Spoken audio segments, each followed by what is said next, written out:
Hey everyone, it's me, and it's time I do a chess video. I gotta do a drawing video of a YouTuber soon, so I'll do that eventually, either today or tomorrow.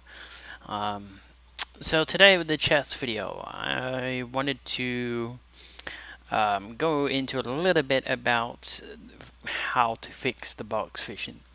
I've said it a couple of times before. Those who don't know what box fishing is when you're playing chess, and your mind's eye focus in a 4x4 section of the chessboard where the action is. You don't see the entire board. Um, More accurately, have you ever heard of the saying that you're hearing but you're not listening? The words going in, but you don't retain the information. That's what's happening in a visual sense on the chessboard, where you're seeing the board, but your mind is not taking in the information and keeping it and storing it, because there's only so much that your mind can take without going over the top of your head. Um, so you have a box vision where your mind, as if you had blinkers on, you only see a certain bit, and then if I start putting bishops on the outside of that box vision, you don't see it, and that could be potentially dangerous. Um, so, as you may or may not know, chess has a lot of life lessons, like things in life equate to chess. How many times have you gone to a restaurant or a diner to eat a meal? That's something that we all do, right? Yeah, but you can't possibly get any chess lessons out of that, can you? Yes, you can. How about when you sit down at a table, when you sit down at the counter or at the bar and stuff like that? What do you look at? What do you do? The menu. How many items are on the menu? How many things? You're paying attention. Do you see anything that's outside of the menu, or do you, just. So we're going to. So I'm going to go into that, and we're going to um, have a little visual exercise, and then we'll go to the chessboard. Today I went to my local diner. They normally open 24/7. For the first time in like 3 years, they took a week off vacation. So I think they've earned it. And today was their first day, and little things were everywhere around the diner to see if there's anyone can spot the difference. Um, Further down the aisle, there was a dick butt. So they've obviously been on Image Cut because they had dick butts, and Michael Cera painted or pinned to various parts of the diner. Um, I often play the game spot how many Servsafe violations can you notice, and things like that can actually be fun. Now, the first time that you do this to practice your vision, and it's logical thinking, you gotta practice, and you gotta practice slowly. So the first time, do not put any pressure or time pressure on yourself. You can do this through the entire visit.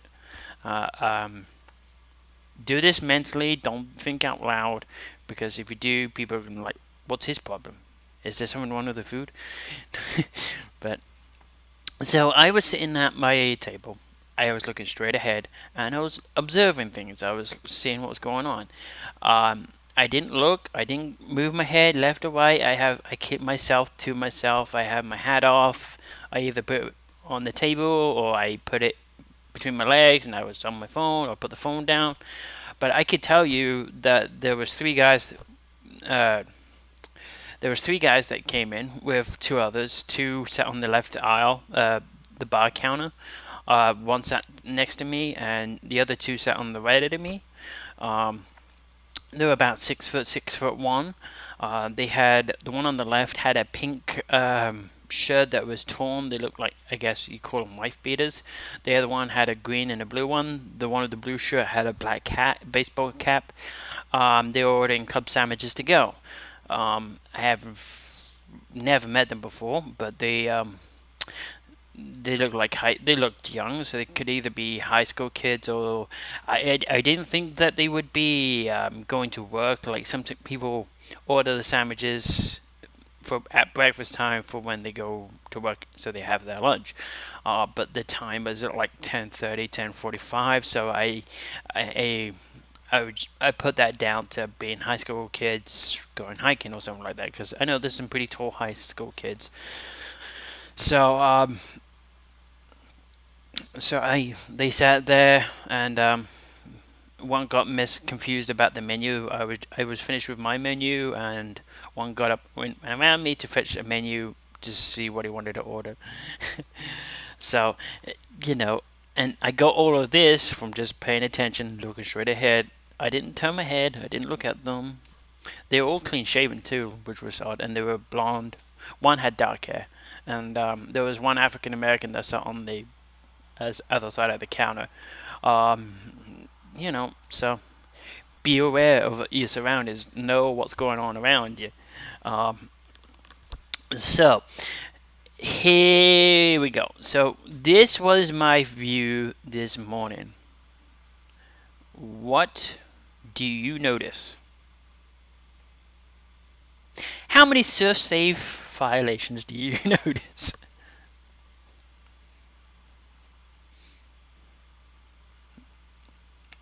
I mean, yes, it looks like a regular diner.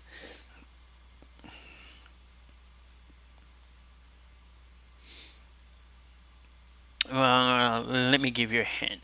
Well, first of all, I noticed that they have cereal boxes at the top. So I conclude from that either not a, people really don't like all brand, or that people were really hungry for frosted flakes. Um, you got a spice at the top next to the cereal, which is technically a safe violation because it's right next to the ticket hook or spike.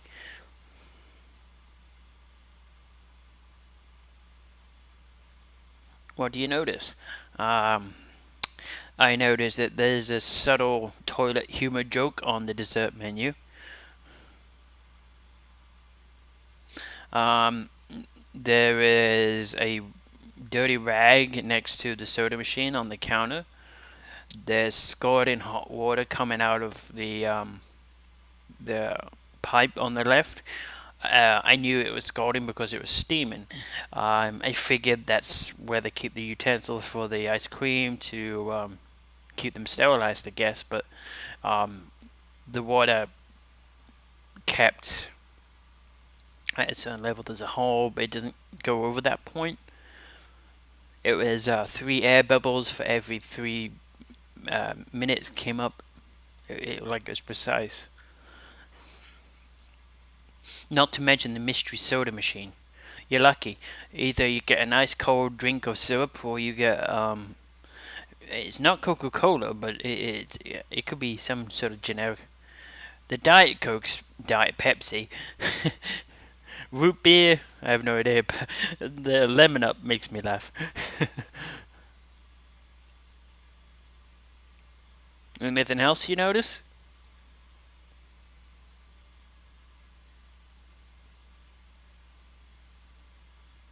Like there was tons of little subtle hints everywhere that they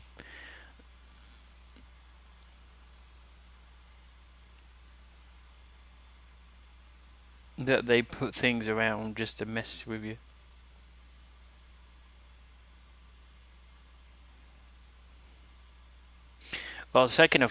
Next thing is that there's dust in the vent of the drink machine, so that's a Servsafe violation. Second of all, there was I know for a fact that the top hasn't been cleaned. It was all black and dusty and stuff like that on top of the soda machine. So that box of cereal needs to be thrown out. I mean, yes, the food's inside of the little bag and stuff like that, but I wouldn't trust it. Put it that way. The wash rag was wet and soaking. They used to clean the counters with, and it's right where they prepare the ice creams and stuff. There's a plate in the hole on the left. There's a straw with a wrapper. Um, so someone ordered cereal. Yes, me, because there's someone at the bottom right hand corner. And those who are able to zoom, they didn't change the napkins from when they left. There's dust and dirt all over them. There's little black dots and tiny little things over them. Let me zoom up.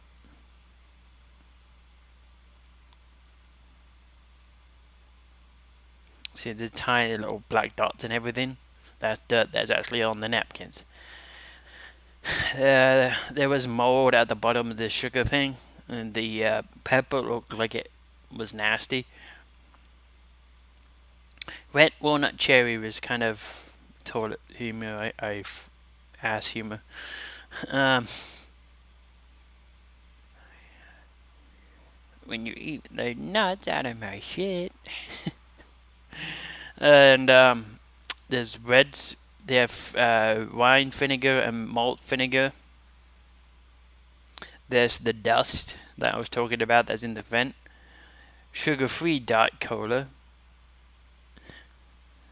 You got two different colas, but it's not Pepsi and it's not Coca-Cola, so that's why I call it the Mystery Coke Machine.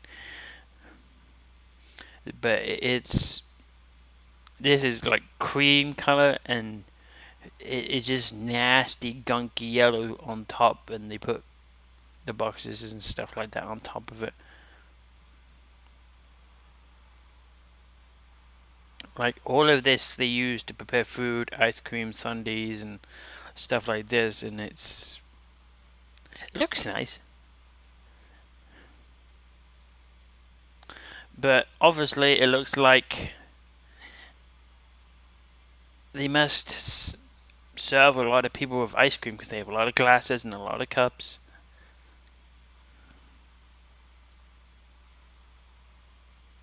Um, so yeah, that's what you do. And you pay attention, see what there is. So, what color is the Diet Coke? Dark blue. What kind of cereal was on top of the soda machine?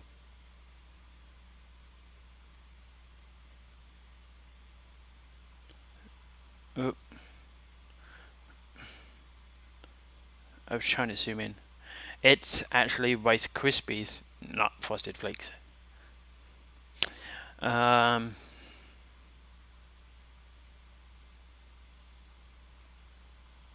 what color was the lid of the handle on the big pot at the top?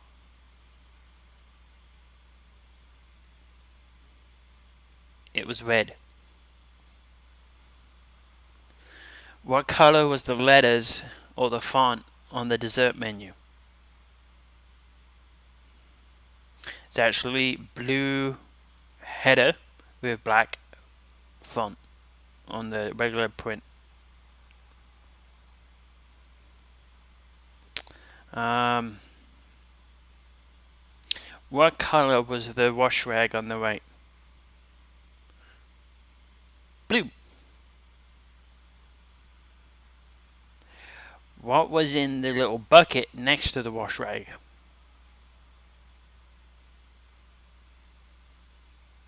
It's actually sweetener. When you zoom up, you saw the pink thing right there. That means there's sweetener in there. There's a sugar rack.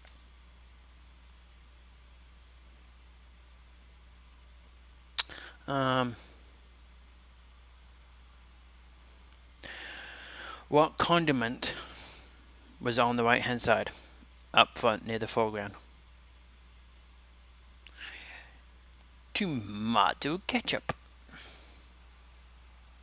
So that's how you test yourself. That's how you look at everything. That's how you analyze everything. You see what's in front of you, and you look at the entire picture and challenge yourself. So the first time you do this with no time limit, no pressure at all. But that's the only time that you do it with no time. So you can get used to time pressure. You come back and you wait until the waitress plops the drink on the table and walks away. The first time that you get to notice stuff is between you ordering between the person giving you your drink, and coming back to take your food order. Then, in the second round, is when it takes from her leaving for them bringing you the food. That should be like anywhere between 3 and 12 minutes, depending if it's a restaurant or not. And then the last time is you get one more chance to notice stuff after they bring you the food and between them coming back to ask if the food is okay. Because you can notice stuff about the food, the plate, and stuff like that. Because you're thinking about eating, not anything else. The reason why I include that is because something new is in front of you. You're distracted by that. Can you still keep focused while being distracted? Now, is there anything else that you notice? There's something quite obvious. It looks like a random picture of a diner, but this was my view this morning that was in front of me. Do you notice anything else? Well, I'll leave you thinking. It's quite obvious. So, now, we'll come back to that.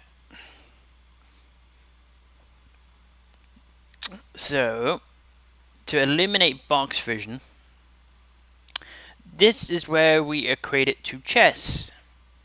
Now,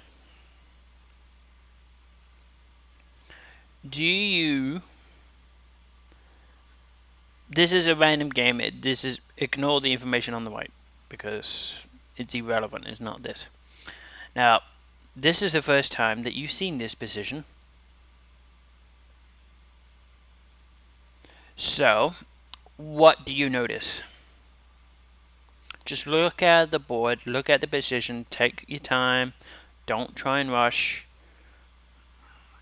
What do you notice? So, I notice that there is 2 rooks on either side. It's just the start of the game. It's the first 4 moves.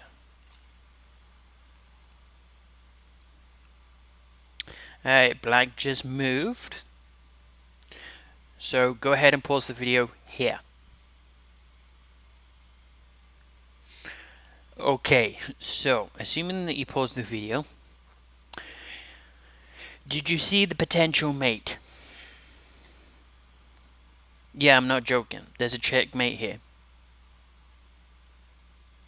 Granted, it implies black falls for it, but there's a potential checkmate. Okay, so do you notice anything else? Do you notice that the knight's pinned? Do you notice that the f7 pawn is pinned? Do you notice that they haven't moved their second knight out? Do you notice that the king has only 2 squares to go? Do you notice that the queen is trapping the king and the bishop?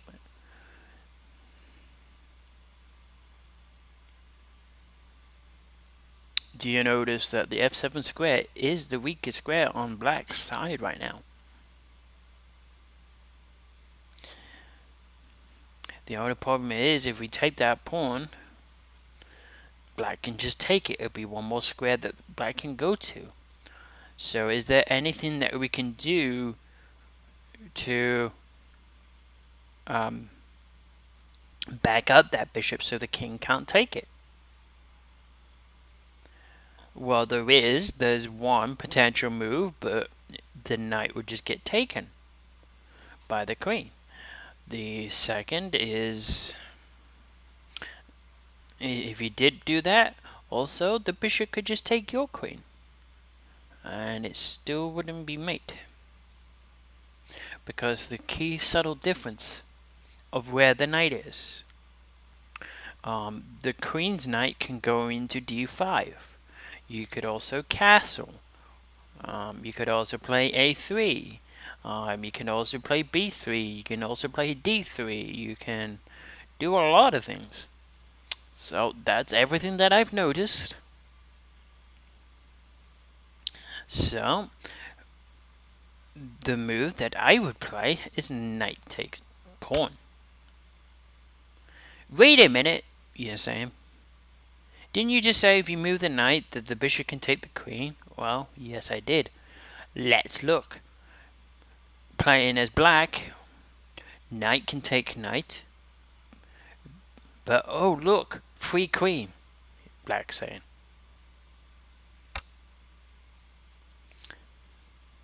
But black didn't look. Black jumped ahead without looking at the entire situation. But we did. We're good chess players. Bishop takes f7. Check. Now the king cannot take the bishop because it's backed up by the knight. So although the pieces can take the knight, black's now in check. It has to respond to it. Now the subtle difference, if you noticed,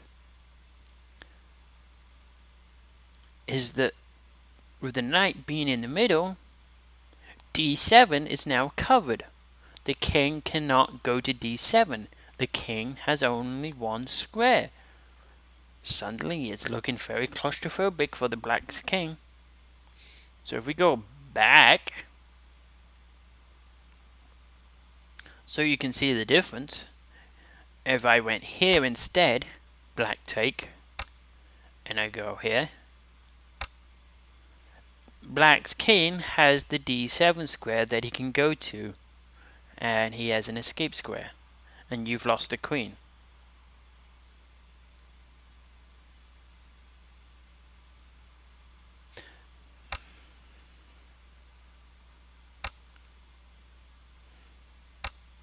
So king has to go to e7. It's forced. And now do you see the mate? I'm sure you do. Knight to d5. Knights in the center are strong and deadly. Check and mate after only 7 moves. And I got to play this. The king can't go to f6 because this knight has now blocked that square as well as given check. And did you notice that this entire thing would have been avoided if that knight had come out to f6? And one of the advantages of developing your knight, it stops you being checkmated.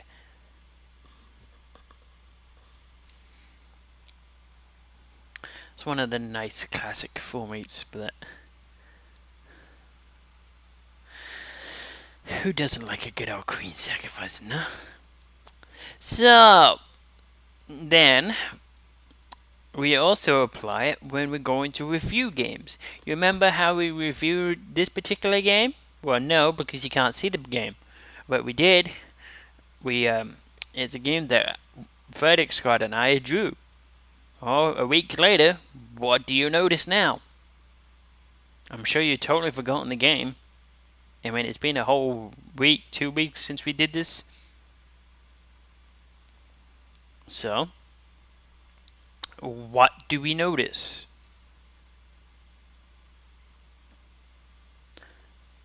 Well, on the look, my first impression was that white actually looks pretty okay. I mean, yes, they've lost the pieces, but they got 2 knights. They have a pawn that are good, and the king is kind of exposed. Black's knight's being attacked. But the knight's being attacked by the pawn, and that would become a queen.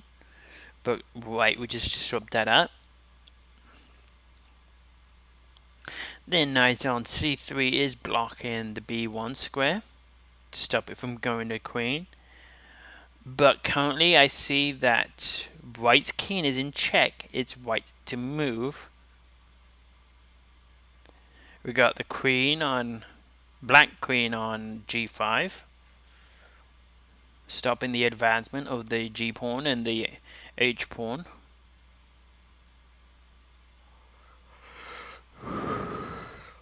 The g pawn is also double attacked by the bishop on d7. Black's king is nice and safe.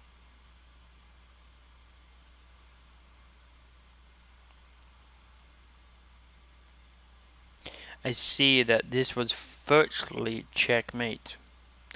If it wasn't for the fact that the knight, the only move that white can do is knight to b5.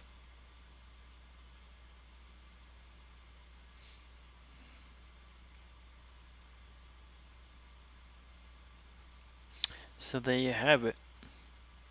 It's been 2 weeks later. It's or a week or 2 weeks later, and I'm looking at the entire board, and I already remember the situation. I already remember the scenario. I already remember the plan. Look at the entire board, and don't just notice things. Think of what they could mean and what they could imply. Like the box of cereal, the reason why I think either a lot of people don't like Goldbrand or a lot of people really were hungry for Frosted Flakes is because there was two stacks on top of each other, and Frosted Flakes had only one. It could also mean that there was a lot of people that like Goldbrand and they stack extra supplies, but not so much Frosted Flakes. It's all Kellogg cereal, but I know Frosted Flakes is popular, so I would surmise that Frosted Flakes was more popular than not. Um, the mystery soda, like, it tastes like a treat, but it could also be generic soda. It could be Coke is Diet Pepsi. You just never know what you're going to get out of those fountains. 9 times out of 10 is a nice cold drink of syrup because they never manage to get their mix right. I mean, it's been open since 1959, so you would think by now they would get their mixture of the soda and the syrup right, but no.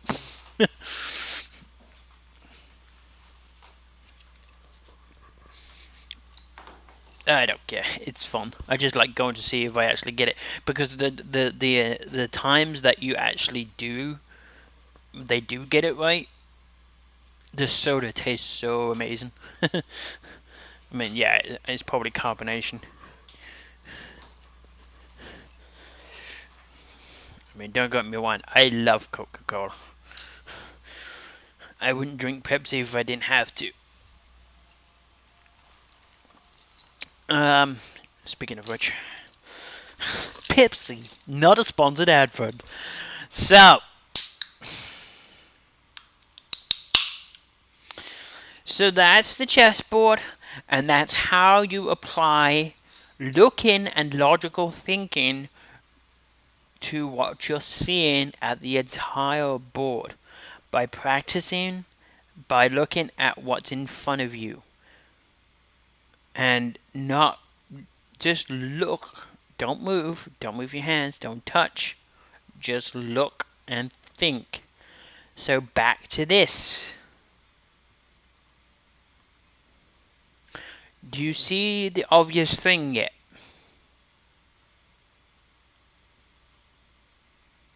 Do you see the glaring obvious?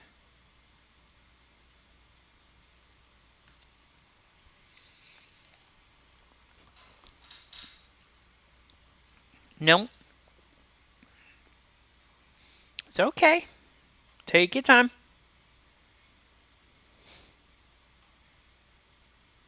Perhaps there's nothing at all to see. Maybe I'm just messing with your mind.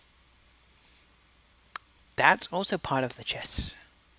Making you think you see something when you actually don't. You've got to know you got to have the confidence to say there's nothing there. That's all part of mind traps. Is there? Or isn't there something obvious? You tell me. Do you see something obvious? Maybe I'm just pulling your leg.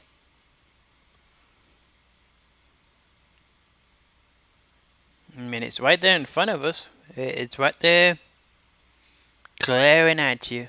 Like, as soon as you spot it, you're going to be like, wow, how did I miss it? Because it's going to be so obvious. Well, I'm going to leave it there. Is there or isn't there something? Whoa. You're going to be looking at this now, aren't you? Alright, see you later. That's all part of the chess. Adios, amigos!